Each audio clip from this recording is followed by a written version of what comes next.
Hi, everyone. It is such a pleasure to introduce our next speaker, Dr. Scott Kellogg. Dr. Scott Kellogg is an ISST certified advanced schema therapist who has also received training in both Gestalt therapy and voice dialogue.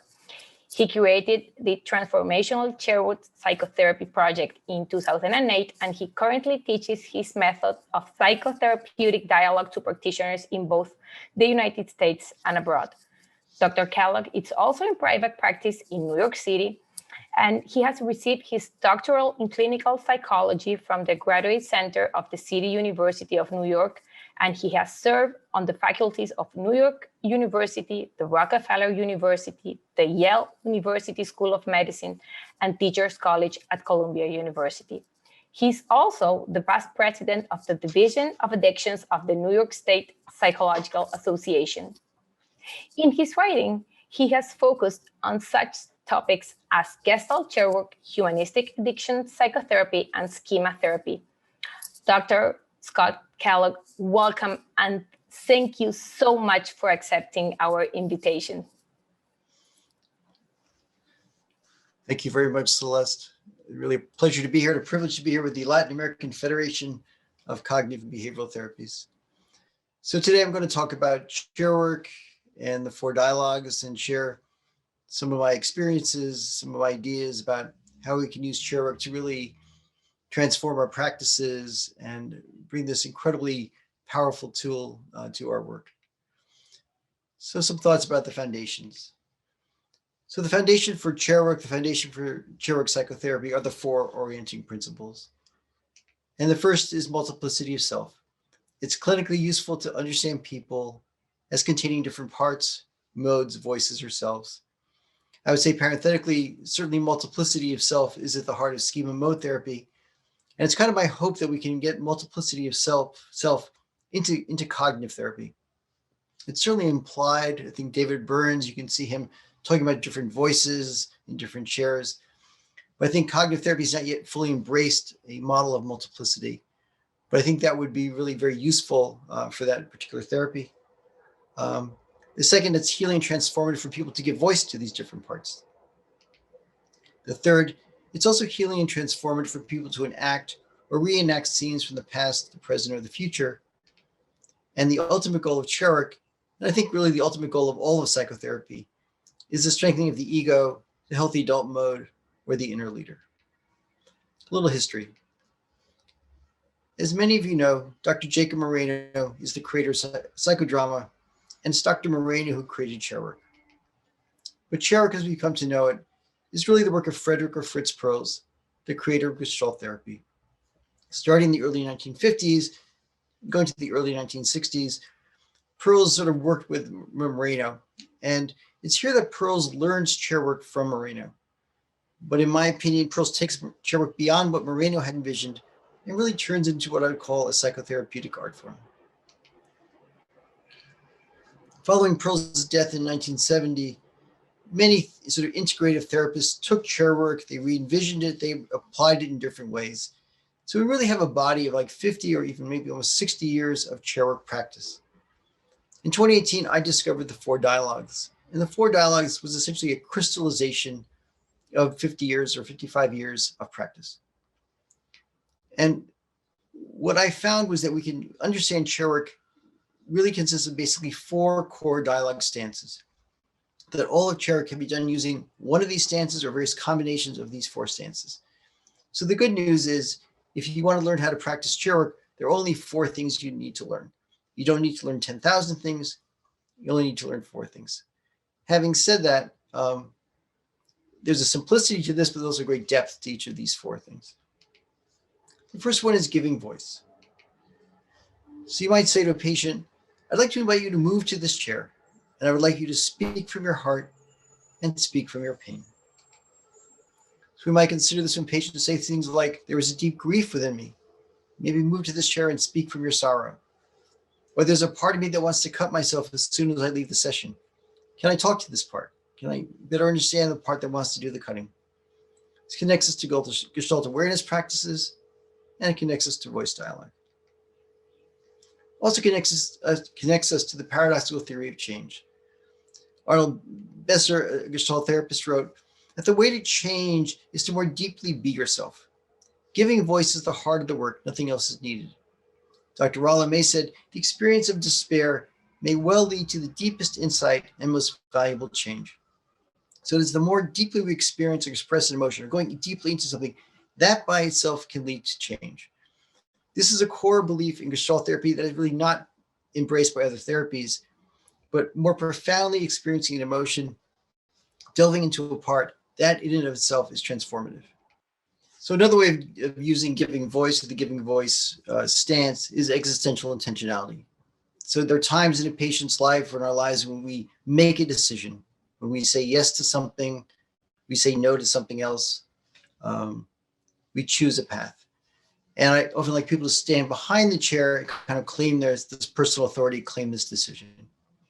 Mary Donqua, in her memoir on depression, wrote, "That was the day, the first time ever in my life that I made a commitment to being alive. Not the first time I said I wanted to live or dreamed about living. It was the first time I made a commitment that I gave myself my word."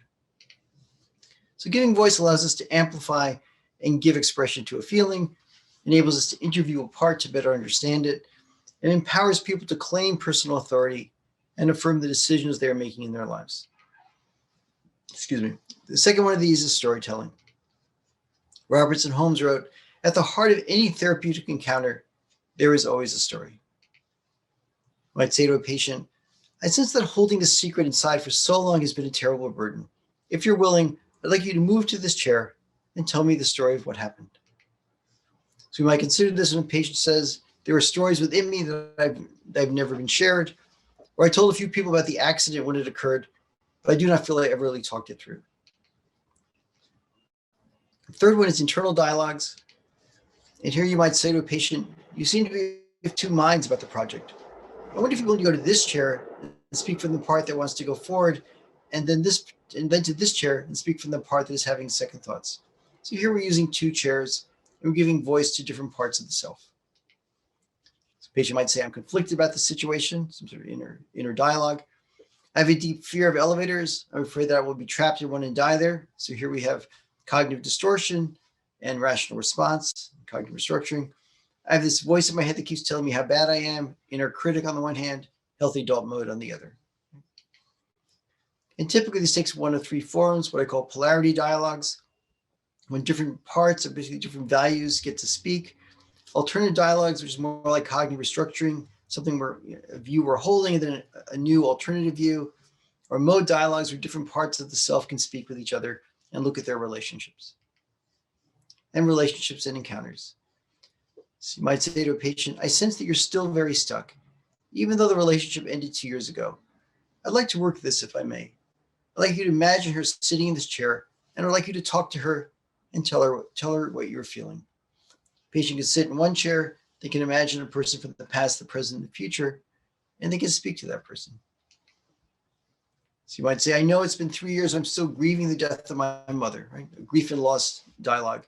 And in grief work, chair work is a very standard practice, actually. Or, "My father's very cruel to all of us when I was growing up. I'm still very angry about that. Mistreatment or trauma." Or, "My sister is just impossible. I feel responsible for her, but she's driving me crazy." Difficult relationship. And the heart of this is expressing emotions.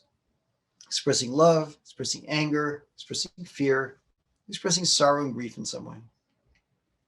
So some examples, making decisions.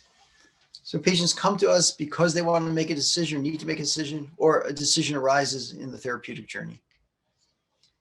So many decisions are about polarities, right? Different values, different parts of the self that are in some sort of conflict. What is my duty to myself? What are my duty to others? How much time do I give to work? How much time do I give to family? Do I choose growth or do I choose safety? In my practice, that's a major dialogue, right? Growth versus safety. Should I be realistic or should I be idealistic? Should I stay or should I leave? And here, each chair can represent a side of the argument. I want to stay in my current job. I want to take the new job. But Chairwork helps us get a clearer sense of the emotional valence of each side. It's not just an intellectual exercise. We get more to the heart of things. So a patient had run a successful business in the past, but at one point the economy shifted and he shut his business down. He's now working for an institution that he was very ambivalent about. He said he wanted to go out and start another business, right? He said, I've done it before. I don't like the job, don't like the boss. I want to go out. I want to start a new business. Sounds good, but he doesn't actually do it. So this signaled there was an impasse inside of him. In Chairwork, we were able to clearly give voice to both sides. So part of him said, I want to go out. So I don't like the boss, don't like the money, don't like the commute. I want to go out. I want to start a business. I've done it before. I can do it again. But another part was very worried about money and said, I'm getting older. I want to retire at some point. I want to protect my assets. I want to stay in this job. So I had him go back and forth between the two chairs. I want to go out. I want to stay. Brought him to the middle. I said, where are you? He said, I want to stay. And he essentially went from a 50-50 impasse to a 75-25 resolution. It didn't mean he suddenly loved the job, but he definitely resolved this conflict. Right? It was a major shift from this work. That's a form of internal dialogue. Grief and loss. Bell Hooks, who's a social theorist in America, wrote a book about love. And in this book, she wrote about an emotional loss that she went through, or a romantic loss that she went through. And she said, at the time, I was often overwhelmed by grief so profound, it seemed as though an immense sea of pain was washing my heart and soul away. In my head, I engaged in imaginary conversations about the meaning of love with him. So what Bell Hooks is telling us is that people have conversations with people who are not physically present, right? And we know this is especially true when somebody's actually died. So when we ask people to engage in these kind of chairwork dialogues, we are not asking them to engage in some sort of strange behavior. We're actually asking them to engage in something they are probably already doing, but they're probably not doing it in a way that's clinically effective. Woman and her husband had a baby. The baby had a heart condition. When the baby was about a year old, the doctor said we should do surgery. They did an operation and it was unsuccessful. And the baby died consequent to the operation. And the mother plunged into a deep state of guilt and grief and blamed herself for the death of this child. She entered essentially a pathological mourning state and she was trapped there for 16 years. In the late 60s, she goes to a Gestalt workshop. Therapist says, I want you to sit in this chair and imagine your baby in the chair opposite and talk to your baby. Mother goes, baby, I'm so sorry. I'm a terrible mother. I made a mistake. I killed you. I murdered you. All this depression and guilt and grief come pouring out. Then the therapist says, now I want you to come over here and be your baby and let your baby speak. And you would think that people would control what comes out of their mouth when they do this. But in fact, all kinds of things emerge you would not expect. When the baby spoke, the baby said, I wanted to live a full life. I did not want my heart condition to hold me back. I would have made the same decision you made. You did the right thing, even though I died. Wow. Where did that come from? Can you come back over here? Could you be your mother again? Can you take in what your child just said? And this kind of it was like a physical release with this mother crying. And she finally says, she can release this and say goodbye to the baby. And it was these kinds of extraordinary healing stories that emerged in the 1960s that made Chairwork so famous. Story from Spain. A man was so distraught over the death of his son that he made several suicide attempts.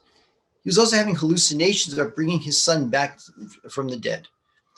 So in the hospital, they did Chairwork. They invited him to sit in one chair, imagine his son in the chair opposite, and speak from his grief and talk to his son. Then they did role reversal where they switched roles, had the father now switch chairs and become his son. And when he became his son, the son said, Dad, I want you to stay alive. I want you to care for the family. I want you to care for my other brothers. This encounter was so powerful that the man gave up his suicidal ideation, suicidal plans, and began his recovery journey. Profoundly transforming. This example of relationships and encounters. Voice dialogue.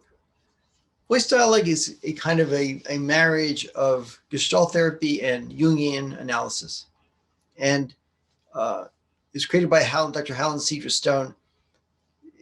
It's a very deep practice. I'm going to give you a very light version of it right now, but I think it's very, very helpful, and it's a form of chair work. So voice dialogue is a belief in multiplicity of self, seeing people as having different parts, and seeing these parts as different kind of energy patterns that each have their own history, their own values, and their own purpose.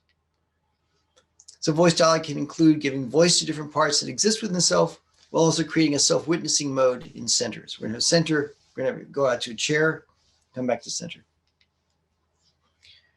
So in voice dialogue, they call it a facilitator, but the therapist basically going to interview a part. We're going to take a non-judgmental stance. We're going to seek to understand this part, ask about the part's history, its values and its purpose, and its role in the patient's life. There's no agenda to fix or change the part, and the part does not dialogue with other parts. All parts are welcome. So this is kind of where you kind of also do research on a part, explore, understand, engage with, but not fix or change. So the person starts in center, they come in with a part to work with, or the part emerges in therapeutic encounter, they move to the other chair, the therapist interviews the part. Interview is finished, the patient comes back to center, the patient reflects on the experience and on the kind of relationship they have with that part, and also the kind of relationship they want to have with that part, right? And typically in voice dialogue, you do another round, and then you do 2 cycles, and then you're finished. So these are from my colleague Arnold Arntz and Guido Jacob for the Schema therapist. So Sabine, as a patient, has been speaking about a protective wall that exists inside of her, some sort of detached protector mode. Therapist, Sabine, you've been talking about the wall that protects you. If you're willing, I would like you to move to this chair and let the wall speak. Sabine moves over, she becomes the wall. She says, since I came into Sabine's life, she finally has some peace and quiet. I help to keep her safe. Therapist, why did you come into her life?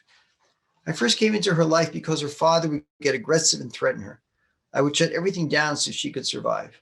Later on, her classmates were cruel to her, so I continued to shut things down. Therapist, sounds like you really helped her to survive. Sabine, I did. So with all these coping modes, and we see a lot of these in access 2 disorders, the question now becomes, do you want this wall as active as it's been, help you survive? Do you still need it? Or now can you rely more on the healthy adult mode, et cetera, to cope? So that's kind of the beginning of a process, right? We explore, understand the protector mode better here. Broadly speaking, voice dialogue might be useful when we want to better understand a mode or a part, like we just saw. We lack clarity about a problem. We don't understand what to do. It's not clear. We can do voice dialogue, better explain something, right? Or the patients from a culture or subculture that we're not familiar with. It gives us a way to work with parts. We don't have to fix anything, but yet even this process is healing in and of itself. Or the patient is highly autonomous and very resistant to being in a directed form of therapy.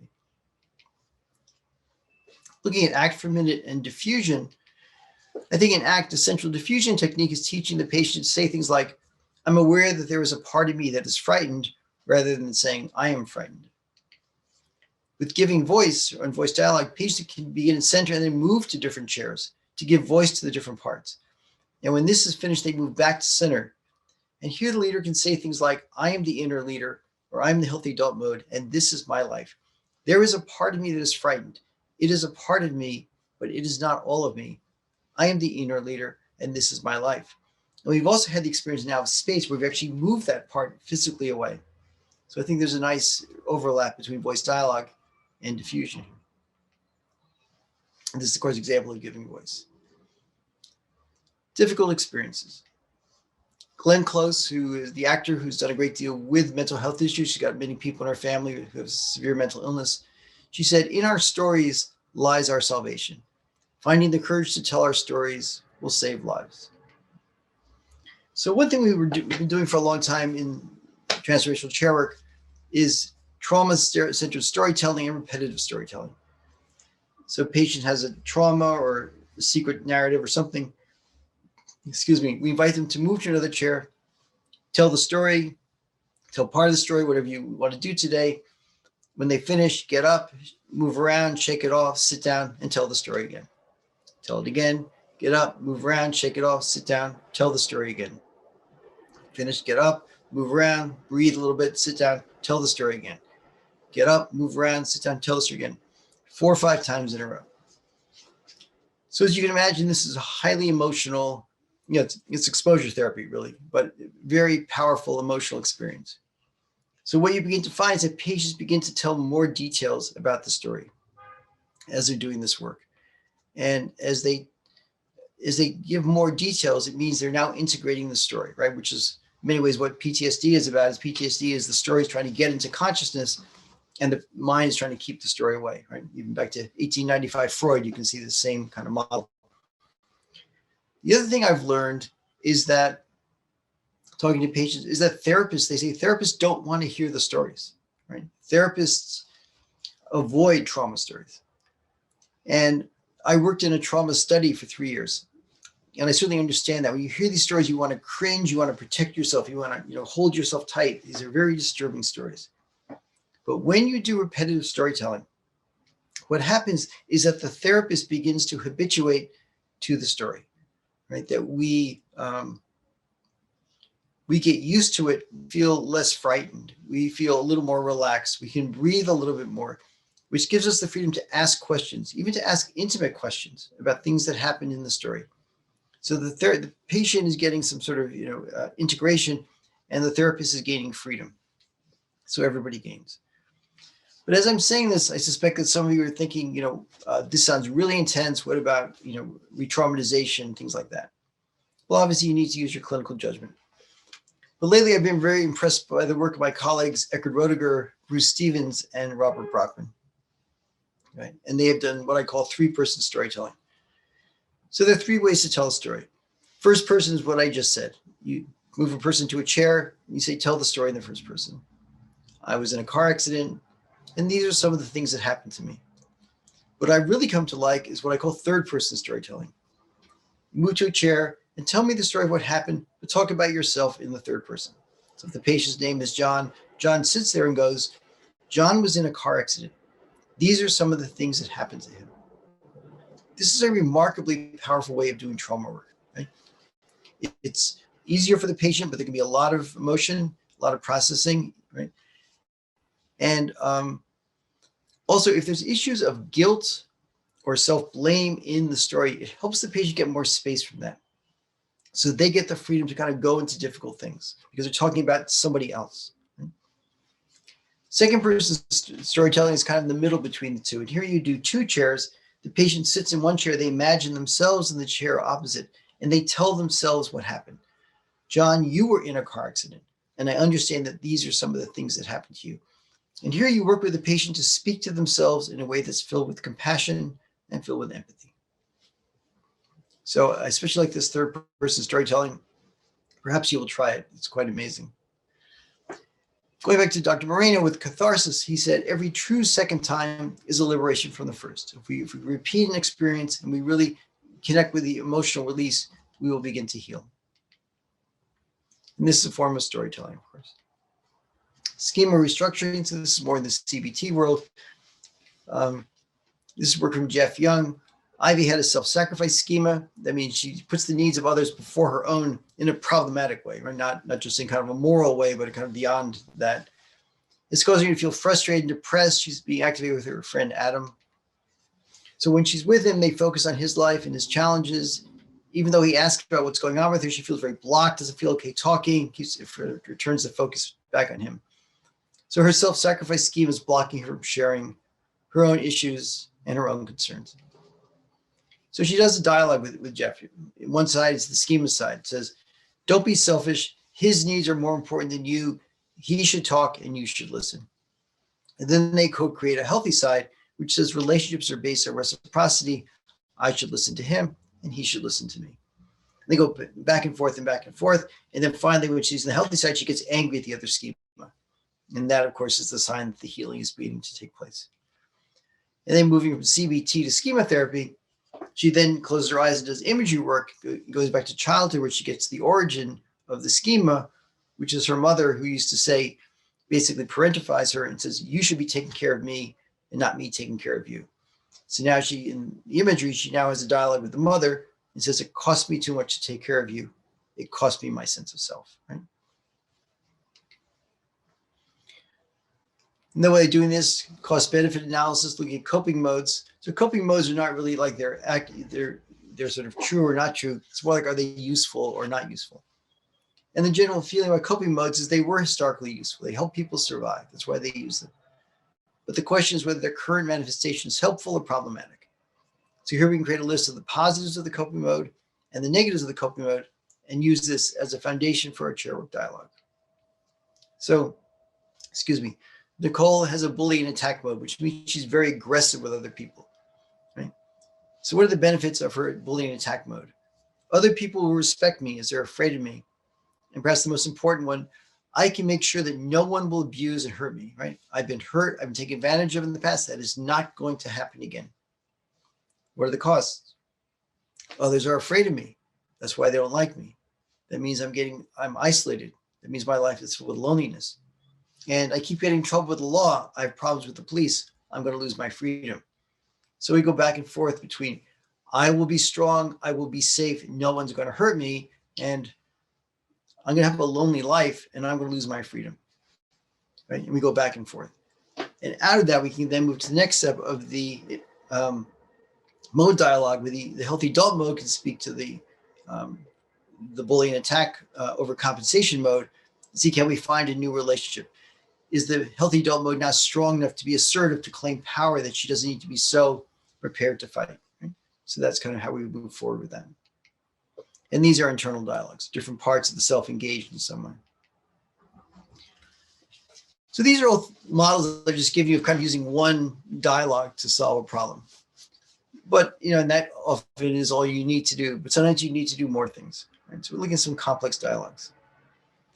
So complex emotions. Freud argued that the heart of the human experience is ambivalence. And what I call a vector dialogue, where this is a three-chair dialogue, we can work with relational ambivalence and we can work with relational complexity. So two ways to do this. So Pearl's talked about appreciations and resentments, and always was focused on people expressing both sides, right? He was playing with this idea of ambivalence. So for example, a patient, when I was growing up, my father was an alcoholic. And then when I was 20, he stopped drinking, became sober, and now he's been sober for 20 years. And now he's my best friend and a great grandfather to my kids. So I have these memories, the memories of an alcoholic father destroying our house and screaming and yelling and being a tyrant, and this great man who's my friend. Right? So here we can use three chairs, patient in one chair, the good object or the good memories of the current father in one chair, and the bad memories of the alcoholic father in the other one. And he can talk to both of these parts and kind of separate these memories out so they're not confused. We separate them out, right? Does that for a while, then you can step back into this inner leader thing and just kind of reflect on that experience. So we engage with it, we step back and reflect, right? This is a great way to process these very difficult emotions, especially important when people, with people who have died, right? Often there's a lot of in grief, confusion about different complicated experiences, or I love these things, I hated these things about you. One way to do that. Another way is the other way is splitting the self, where we can express to someone else our negative and positive feelings, right? So here we have two chairs for the patient and one chair for the external object of the person. These are things I love about you, and this is I'm angry about you, right? So looking at marital relationships, other intimate relationships, we can express, these different parts of ourselves and get a chance to let them out. And again, step back and reflect on the balance between these things. So this is an example of both internal dialogues and relationships encounters coming together in a dialogue. The next one is Inner Critic. So I put this book here by Helen Cedra Stone for a specific reason. I'll come back to that in a second. James and Catherine Elliott developed a psychotherapy model called empathetic dialogues, which is kind of like an REBT chairwork form, sort of very philosophical cognitive model. And they said, inside of each of us is a negative influence that is responsible for 99% of our psychological problems. That negative influence is the inner critic.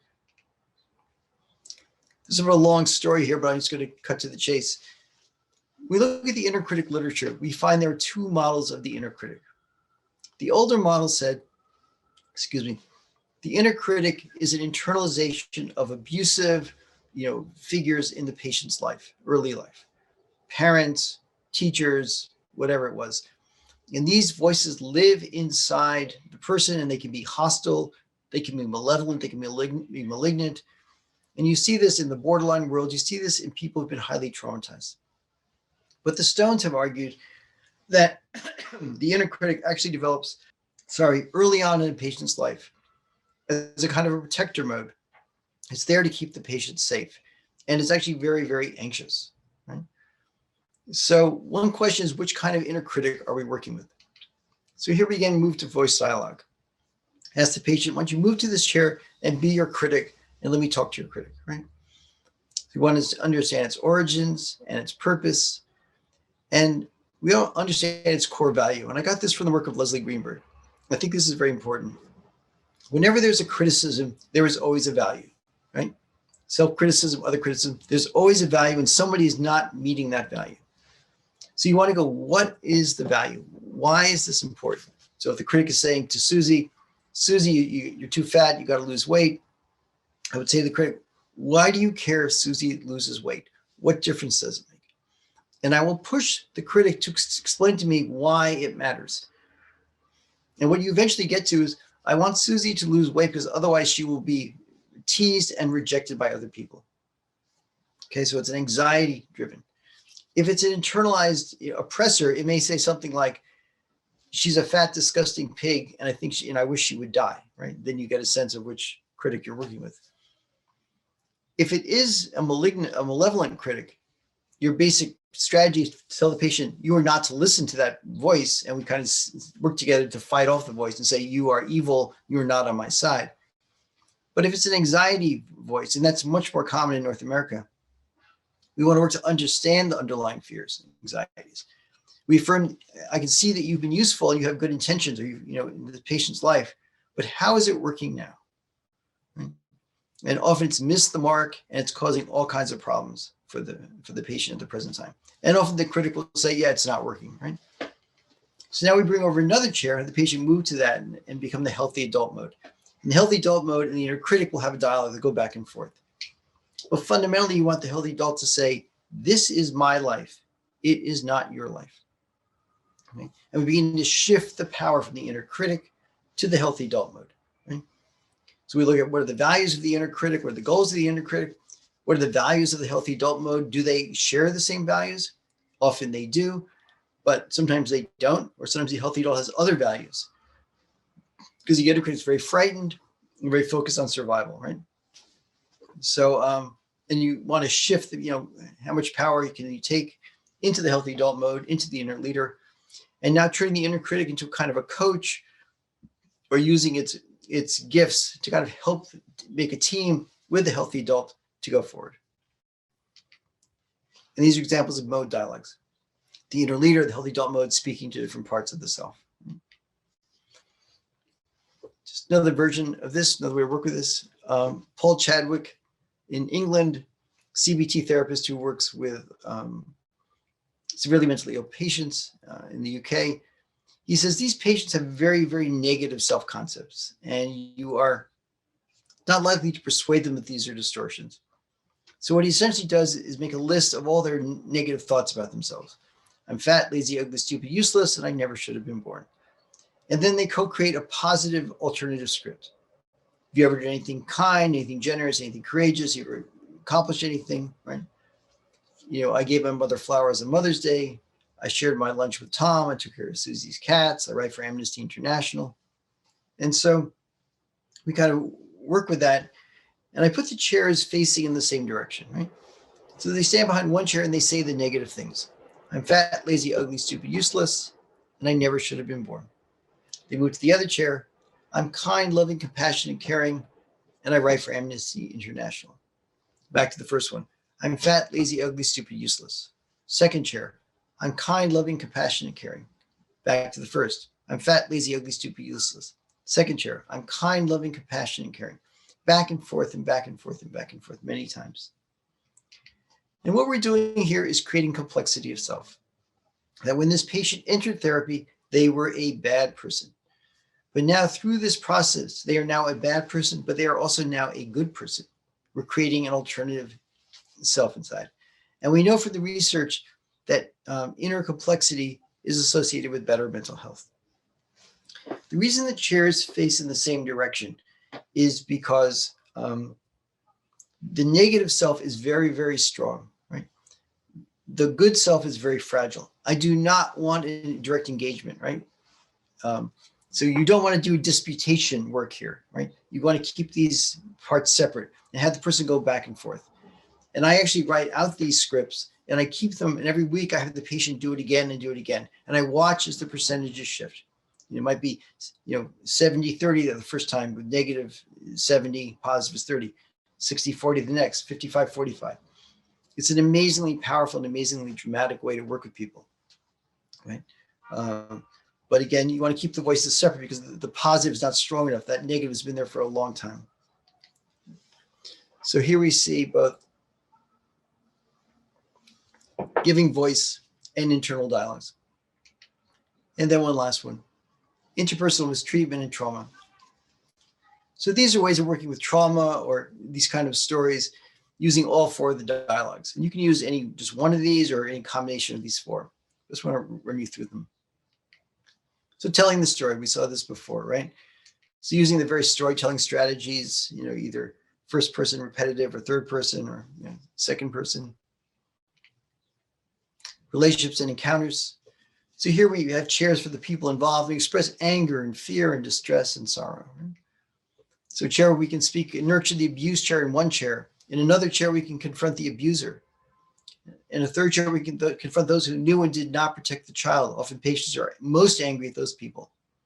And here, both the patient and the therapist can speak to the person in the other chair. And I think it's especially important that the therapist speak with the child. Often patients are very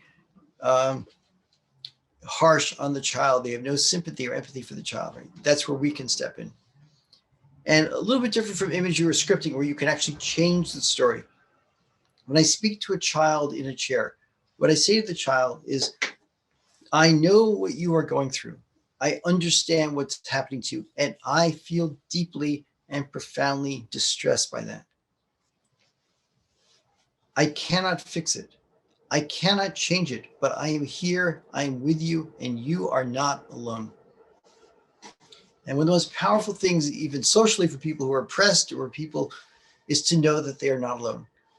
I do not suggest you say to the patient, everything will be okay. That is not a good thing to tell the child, so they won't believe you. Right?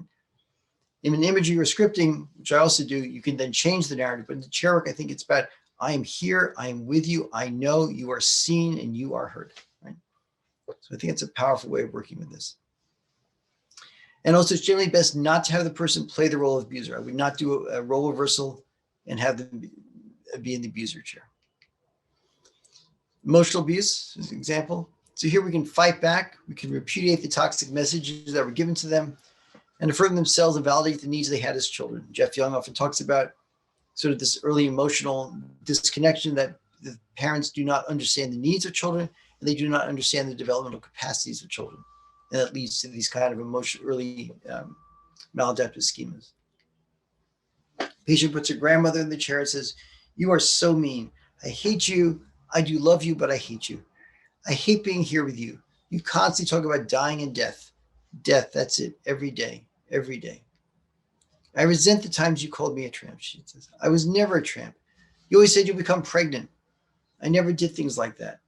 But you always said I was no good, a slut. I resent you for not trusting me, for not letting me be a young person. I resent you for dragging me to cemeteries to see dead graves. I resent that. So here this patient is expressing anger, that she probably could not express when she was living with her grandmother. Right? Jeff Young again says, when things go wrong in childhood, an early maladaptive schema is created, and anger is the way to heal it. And anger is very central in schema therapy. But therapists often don't like to be around anger. I understand it. So with chair work, you can actually sit next to the patient. They can express their anger in the other direction. So you're not getting the anger towards you. But I would also add, I think that the ultimate healing here is sorrow. That you could put the grandmother in the chair and say, we had an opportunity to love each other and care for each other. And all you talked about was sex and death. And you criticized me. And we lost an opportunity. And I think that grief is where the deepest healing takes place. But anger may be on that journey together. Internal dialogues. Andrea was gang raped, and she said, I used to be this lively, happy girl, ready to take on the world. I was so excited about starting college. I knew good things were ahead of me. But now I'm a scared, lonely, and ugly girl inside and out. I have no ambition. All I care about is being left alone so I can be safe. So this is a kind of cognitive restructuring here. And I'm sort of drawing on some ideas from cognitive processing therapy. So my understanding that Patricia Resnick has said, so this with adult trauma, that we have a schema about the world. We see the world a certain kind of way. A trauma takes place. And now we develop a new schema that's a trauma-based schema that's very extreme in its interpretations and it's very emotional. And she says that what keeps PTSD going is the disconnection between the old schema and the new schema. So adapting these ideas, I put these into chairs. How did you see the world before the trauma? How do you see the world after, right? So a patient might say, before the trauma, I trusted 90% of the people in the world, and I thought 10% were evil, or 90% were good and 10% were evil. After the trauma, 95% of the people in the world are evil, and 5% are good, maybe, right? So we have people go back and forth, the old view, the new view. 90% are good, 95% are evil, back and forth and back and forth. Then come to the third place, and what do you make of this? What's the balance? How do you see this? And they go, well, I could say 50% are good and 50% are evil, right? So here we've seen a shifting in the schema, and this will reduce symptoms, right? And maybe find a new way to become in the world that sort of integrates both experiences. This is very, very powerful, needless to say, right? And this is a very interesting way to do this. The other thing that's interesting from a CBT perspective is normally in CBT, the patient's got a schema or some sort of belief that's problematic, and we kind of co-create an alternative belief, and we confront the new belief confronts the old belief. But here, actually, the old belief confronts the new belief. The old belief is the healing belief. So that's an interesting kind of reversal for things. And lastly, giving voice, right?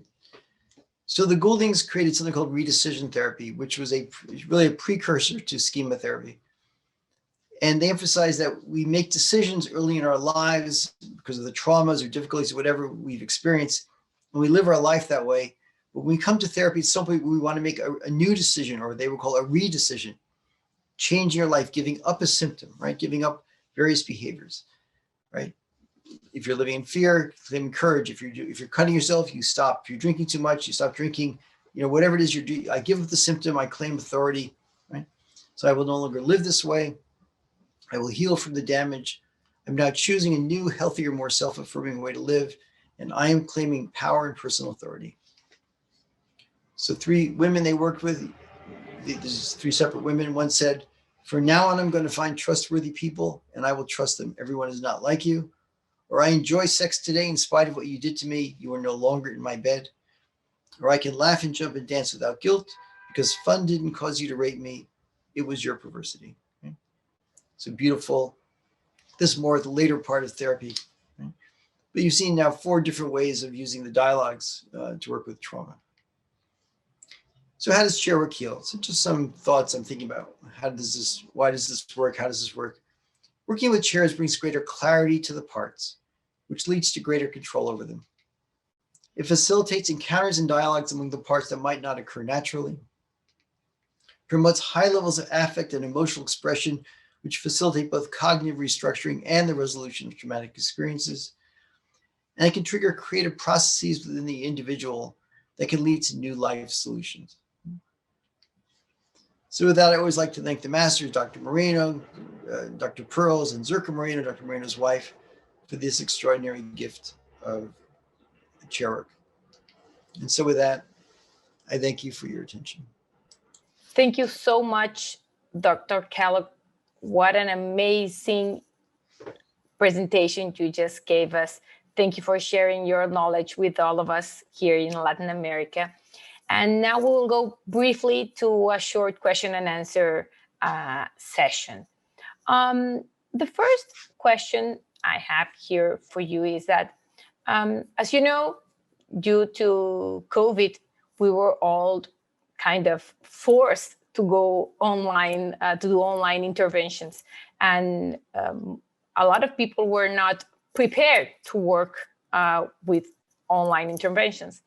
And in the case of chair work and these kind of experiential interventions, Are there any suggestions or adaptations therapists could consider in a way to use them in a safety way? So our group actually created sort of guidelines for using Chairwork in teletherapy. So I actually can send those to you and you can just post them for the group. But actually, Chairwork is very, very good with Zoom. So it's actually because, Chairwork, as we often say, Chairwork is not about chairs. It's about giving voice to parts and enacting or reenacting, stories in the past, present, or future. So moving a little bit is enough, right?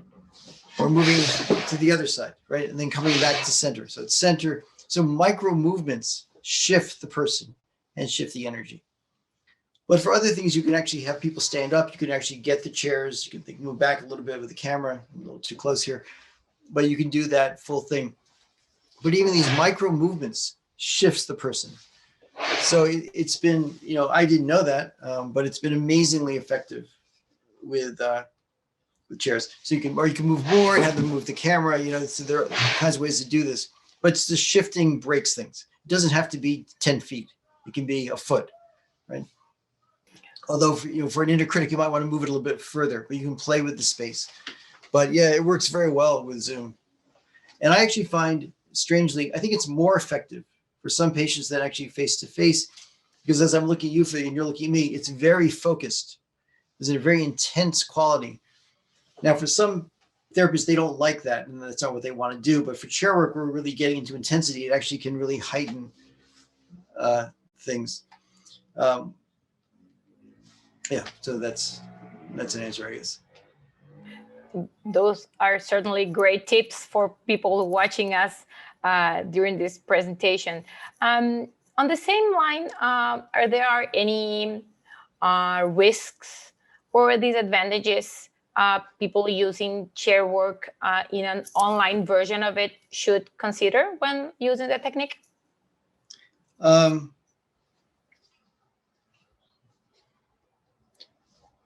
You have to, Chairwork it's a deceptively simple technique, right? It looks very simple in many ways. Excuse me. It is very emotionally powerful, and it's very emotionally powerful online. So you just need to use the same judgment you would use if it was face to face. You want, I think there's a window of arousal or something people talk about. You want, certain lots of emotion, but you obviously want to flood people. You want to make sure you don't start something heavy, like with 10 minutes left in your session. So you got to use the same guidelines, but using your clinical judgment, you should be fine. So people often ask me, when do I do Chairwork for the first time, right? And I always do Chairwork in the very first session. So the very first time I meet somebody, I do a long session, which I think is a very good idea. So when you do a longer session, you get a greater bonding. So they're more likely to become your patient. So economically, that's a good idea. But beyond that, I give them time. We actually do Chairwork. They have time to debrief it. And this is an issue really for schema therapists, but maybe other therapists would be interested. If you are an experiential therapist, if you're doing schema therapy, right, you absolutely must not compromise on the experiential techniques. So if a patient comes to see you, they have to do imagery and they have to do Chairwork, or they shouldn't be your patient. Because if you were going to be an experiential therapist, if you say, well, I won't do it, then you've just killed yourself. You can't do your therapy. Now, if you say, I also do CBT, then you can switch to CBT and do something else if that works. But if you are into Chairwork, you have to say, I'm going to fight for the Chairwork. But having said that, you can say, but tell me about your anxieties. Tell me about your fears. Or if you want to be funny, you go, why don't you go to this chair and speak from the part that doesn't want to do Chairwork, and then speak from this. Yeah, you can be playful with it. So I'm not insensitive. Nobody's ever left my practice because of that. But I've learned you have to, if you believe in Chairwork, you have to not compromise on it. But you be gentle. You can do it very gently, work very slowly.